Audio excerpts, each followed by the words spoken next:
बाबू सिंह जी की हत्या की गई है। बाबू सिंह जी को शराब पिलाकर नशे कुछ डाल के उसको टंग नीचे रख दिया गया है। जैसे इस दाखिल कार्य में विजय लक्ष्मी एक्सपोज होती, नरेंद्र सिंह यादव एक्सपोज होते, राजाराम पाल एक्सपोज होते। तो इन्हीं लोगों ने जो रक्षक था उसको भक्षक बना दिया। जो भक्षक थे जिन्होंने मिलकर खींचा, आपने ना वो पेपर्स दिखाए, आप पेपर्स को गौर करिए। मैं जानता हूँ बहुत बड़े अपराधियों से मेरी लड़ाई है, मेरी कभी भी हत्या हो सकती है।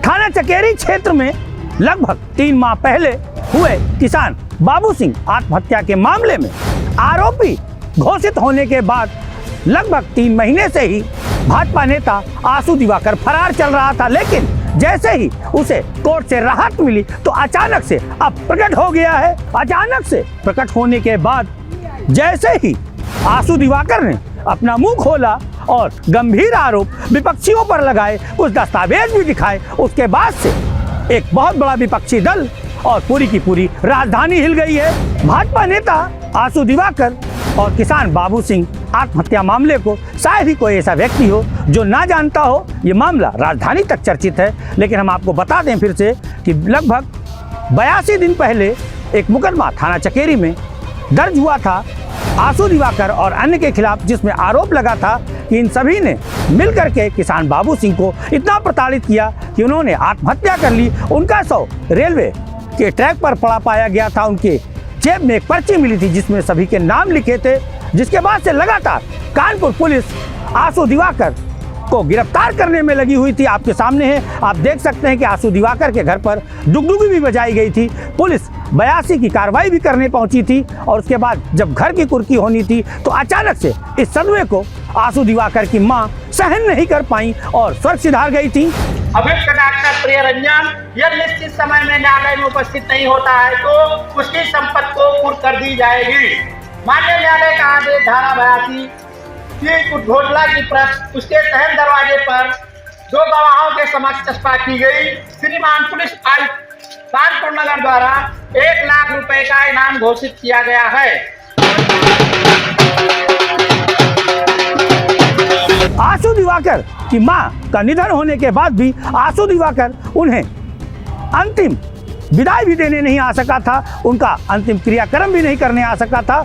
जिसके बाद अभी हाल ही में कोर्ट से मामूली सी राहत मिलने के बाद आशु दिवाकर प्रकट हुआ और उसके बाद जो उसने कहा है उससे कानपुर ही नहीं राजधानी हिल गई। जी हाँ, आशु दिवाकर का आरोप है कि समाजवादी पार्टी के वरिष्ठ नेता राजाराम पाल और एक नरेंद्र यादव नाम के शख्स के अलावा कई ऐसे लोग हैं जिन्होंने बाबू सिंह की हत्या की है। बाबू सिंह ने आत्महत्या नहीं की है। क्या कुछ कहा है, चलिए आपको जोड़ते हैं, आपके सामने है। बाबू सिंह जी की हत्या की गई है।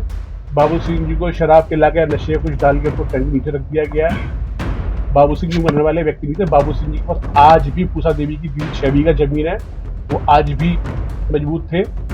और चूंकि ये अब वो अपनी जमीन का दाखिल खारिज चाहते थे, इस दाखिल खारिज में विजय लक्ष्मी एक्सपोज होती, नरेंद्र सिंह यादव एक्सपोज होते, राजाराम पाल एक्सपोज होते। तो इन्हीं लोगों ने बेटियां क्यों कह रही कि 6 करोड़ की चेक दी गई थी, वो वापस ले ली गई हमसे ले जा करके, उसके बाद हमारे अकाउंट में पैसा नहीं आया। अब इस समय बाबू सिंह जी का पूरा परिवार जो है वो नरेंद्र यादव के संपर्क में है, जिनसे वो जीवन भर लड़ते रहे। तो आप अपनी बात कैसे रखेंगे? मैंने आपके सामने रख दिया, खत्म हो जाएगा। मेरे पास क्या करेंगे इसके बाद? न्यायपालिका पे भरोसा है। न्यायपालिका में मेरा जो है चल रहा है, पेपर सबमिट कर रहे हैं। जो रक्षक था उसको भक्षक बना दिया। जो भक्षक थे जिन्होंने मिलकर खींचा, आपने ना वो पेपर्स दिखाए, आप पेपर्स को गौर करिए। और वही लोग आज उनके घर में। मैं तो एक ही बात कहता हूँ, आप जो नरेंद्र यादव हो गए, दीपक यादव हो गए और ये अभिमन्यु गुप्ता हो गए, इन सबकी कॉल डिटेल निकालना, अपनी डिटेल निकालना, क्लियर हो जाएगा। 80 दिन हो गए आपको सामने आया। 80 दिन हम बाबू सिंह यादव में इतनी देरी क्यों हुई आपको सामने आने में? मैं माननीय न्यायालय की शरण में था। मुझे अपनी कोई भी व्यक्ति गिरफ्तार क्यों होना चाहेगा निर्दोष होने के बाद? तो मैं माननीय न्यायालय की शरण में था, मैं न्यायालय की शरण में था और न्यायालय की शरण में हूँ। तथ्य मैंने आपको सब दे दिए, पेपर्स मैंने दे दिए।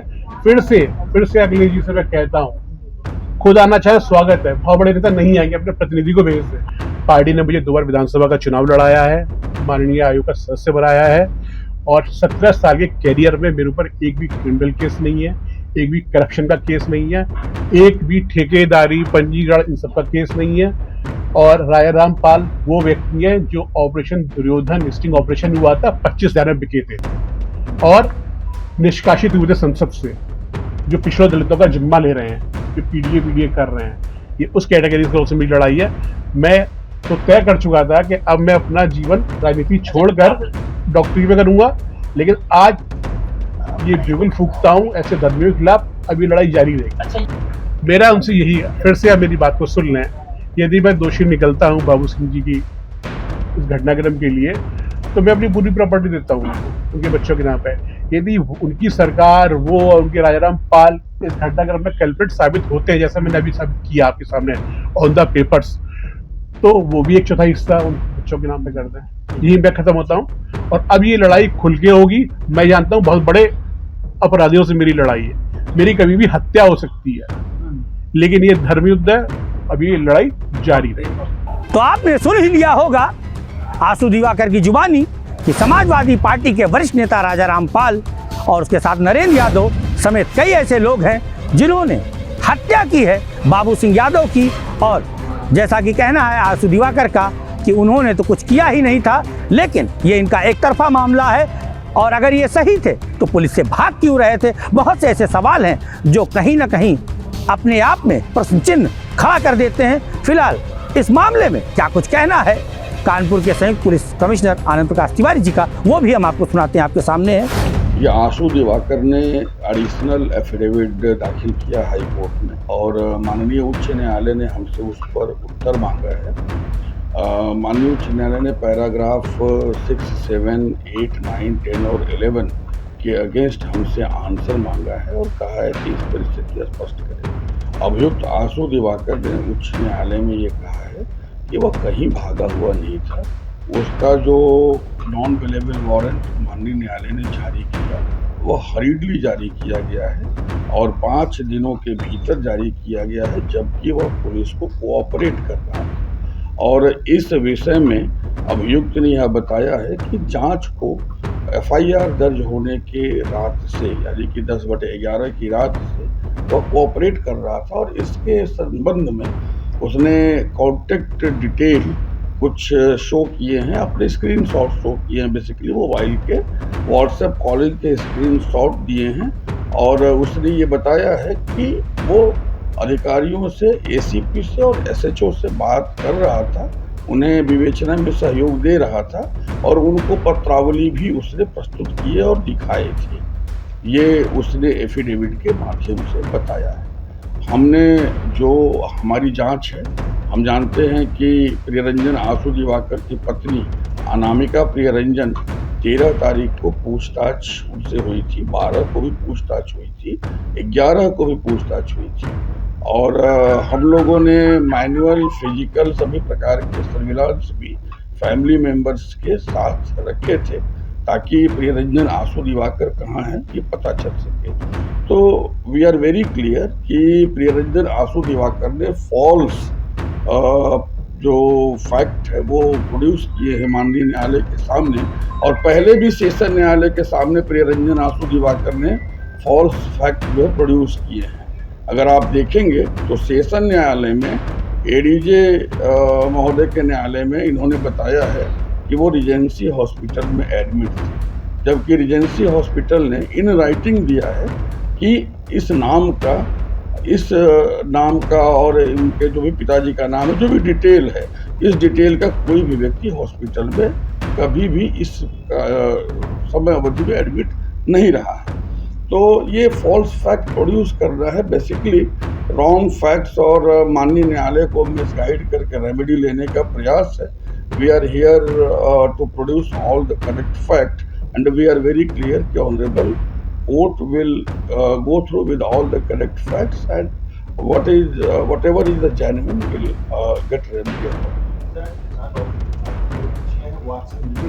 वो चूंकि समाचार पत्रों में इस प्रकार की चीजें अस्पष्ट छपी हुई थी, हालांकि उसमें हमारा बयान भी छपा हुआ था, फिर भी उनको थोड़ी चिंता थी और वो उस चिंता के साथ आई थी। उन्हें मालूम है वो पिछली सुनवाई के दौरान हाई कोर्ट में भी थी और उन लोगों ने स्वयं इस बात को भी कहा है कि जिस प्रकार से सरकारी पक्ष के एडिशनल एडवोकेट जनरल ने हाई कोर्ट में बहस की थी, वो उनकी परिकल्पना से ऊपर था और वो सरकार के प्रयास और सरकारी पक्ष के प्रयास से संतुष्ट रही है। तो आपने सुन ही लिया होगा संयुक्त पुलिस कमिश्नर आनंद प्रकाश तिवारी जी ने क्या कुछ कहा है। उनका साफ कहना है कि आंसू दिवाकर लगातार पुलिस और न्यायालय दोनों लोगों को गुमराह कर रहा है। फिलहाल अभी तो आंसू दिवाकर को राहत मिली है, लेकिन आंसू दिवाकर ने, आपने सुना होगा कि बीच में यह भी कहा है कि अगर वह दोषी हैं तो अपनी सारी की सारी संपत्ति किसान बाबू सिंह के परिजनों को दे देंगे। अगर वो दोषी नहीं है तो समाजवादी पार्टी के मुखिया अखिलेश यादव अपनी संपत्ति का 1/3 हिस्सा उसके परिजनों को दे दे। कारण यह है कि उनका साफ कहना है कि बाबू सिंह की हत्या हुई है और हत्यारा और कोई नहीं राजा रामपाल हैं और इसके साथ साथ कई अन्य हैं। फिलहाल ये आरोप हैं और आरोप लगाए जाते हैं तो हमें दिखाना होता है। ऐसे में हमने प्रयास किया कि राजा रामपाल जी से बात की जाए, जो अन्य लोग हैं उनसे बात की जाए, लेकिन ये संभव नहीं हो सका। अगर किसी भी समय राजा रामपाल जी और अन्य जिन पर ये आरोप लगे हैं वह हमें अपना पक्ष बताएंगे तो उसे भी हम दिखाएंगे। फिलहाल इस खबर में इतना ही, लेते हैं विदा, मिलेंगे फिर किसी खबर, तब तक के लिए नमस्कार।